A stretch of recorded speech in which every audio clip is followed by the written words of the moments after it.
नीति, इसका क्या अर्थ है उसके बारे में समझो। ये एक ऐसा नीति था जिसकी शुरुआत भारत ने किया था, और भी जो कुछ देश थे उसके अगल बगल के, भारत के अगल बगल, उन देशों ने मिल करके जो है वो इस नीति को अपनाया था। इस तरह के गुट बनाए थे, ठीक है, निरपेक्ष गुट, निरपेक्ष, क्लियर, कि हम किसी के साथ नहीं हैं।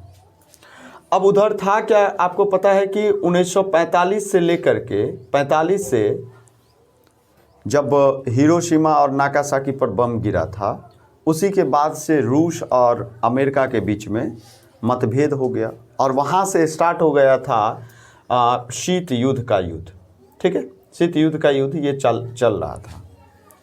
और इसी समय जो है वो जब भारत स्वतंत्र हुआ 1947 में, बहुत सारे देशों के दबाव से, ठीक है, और साथ साथ हमारे हमारे देश के लोगों के द्वारा जो बहुत सारे आंदोलन किए गए, इन सब के वजह से जो है हुआ हमारा देश आज़ाद हुआ। तो 1947 में आज़ादी के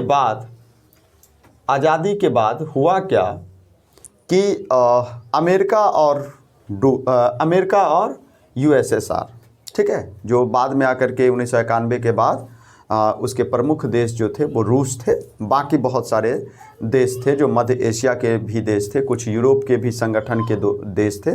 दोनों के विचारधाराएं अलग अलग थी। तो अमेरिका का जो था, अमेरिका का विचारधारा क्या था, वो पूंजीवादी व्यवस्था को अपनाना चाह रहा था, पूंजीवादी व्यवस्था को, ठीक है।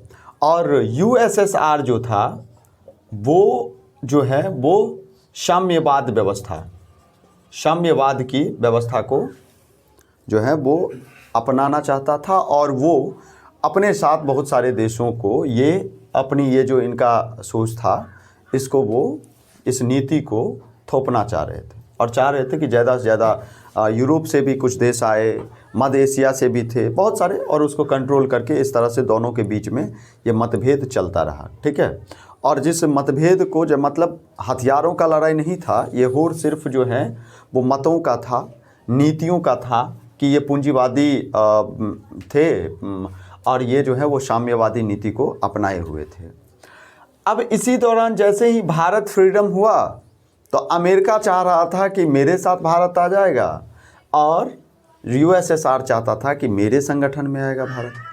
लेकिन भारत ने डायरेक्टली कहा था, भारत ने उन्होंने क्या किया कि हट करके, ठीक है, क्योंकि दोनों का सपोर्ट चाहिए था भारत को। भारत एक अविकसित देश था, ठीक है, तुरंत स्वतंत्र हुआ था।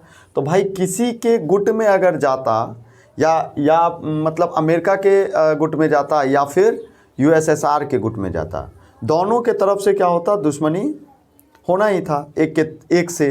तो इस वजह से उन्होंने एक बीच का रास्ता अपनाया, जिसे क्या कहा जाता है, गुट निरपेक्ष नीति, ठीक है, कि आप हमें जो है वो आर्थिक रूप से सहायता ज़रूर कीजिए, लेकिन मैं हमेशा पूरे देश का शांति व्यवस्था चाहता हूँ, ना कि मैं ये चाहता हूँ कि ये दोनों जो हैं वो दोनों के बीच में लड़ाई चलता रहे, ये इस तरह का युद्ध जो है वो चलता ही रहे। इस कारण से मैं किसी एक का साथ नहीं दूंगा। और इस तरह से यही हुआ कि ये नीति जो है वो शुरू में यूएसएसआर के भी जो प्रधानमंत्री राष्ट्रपति थे, या अमेरिका के भी जो राष्ट्रपति थे, उन लोगों ने जो है वो क्रिटिसाइज़ किया, निंदा किया भारत का, ठीक है। जो भारत अगर इस समय मेरे साथ नहीं आता है तो भारत मेरे लिए दुश्मन है, ठीक है, शत्रु है। तो बहुत सारे राष्ट्रपति जो हैं वो आए, और बहुत सारे तरह के बातें पता चला। तो जो है वो अमेरिका को भी लगा कि नहीं, भारत जो है इनकी नीति बहुत बढ़िया है, ठीक है, बिल्कुल सटीक है, उनसे इनका विकसित होगा, विकास होगा, ठीक है, उनके देशों का। तो इनको बाद में ये चीज़ पता चला, और इस नीति पर धीरे धीरे बहुत सारे जो छोटे छोटे देश थे जो यूएसएसआर के साथ थे, वे लोग इस नीति को अपना करके इनसे अलग भी हुए। और जो है वो देखो, किसी भी दो व्यक्तियों का बीच में अगर लड़ाई चले, स्वाभाविक है, थोड़ा सोचो कि जब तक उनके साथ अगर 10 आदमी नहीं, पीछे से चल हम भी हैं, ठीक है, मैं तुम्हारे साथ हूँ, टेंशन मत लो, लड़, ठीक है। जब तक पीछे से थपथपाता रहेगा तब तक बल रहता है उसके पीछे से, ठीक है, कि चलो मेरे साथ तो 10 देश हैं, 20 देश हैं, 10 आदमी हैं, लड़ जाते हैं। और जैसे जैसे धीरे धीरे उनको लगेगा कि तुम किस तरह की नीति अपना रहे हो, तो धीरे धीरे कटते चले जाएंगे। तो फिर तुम्हें लगेगा कि अब कहीं ये ना हो कि हम हार जाएं, ठीक है, टूट जाएं। तो इस वजह से भी ये, इससे क्या होगा कि शांति व्यवस्था हो जाएगा, दोनों के बीच में समझौता होगा। और किसी भी युद्ध में हमेशा समझौता से ही जो है वो अच्छे परिणाम आए हैं, युद्ध से कभी भी अच्छे परिणाम नहीं आते हैं, ठीक है। तो ये भारत ने गुटनिरपेक्ष नीति को अप्लाई किया, अपनाया, और कहीं एक हद तक जो है वो एक अच्छा रहा, ठीक है।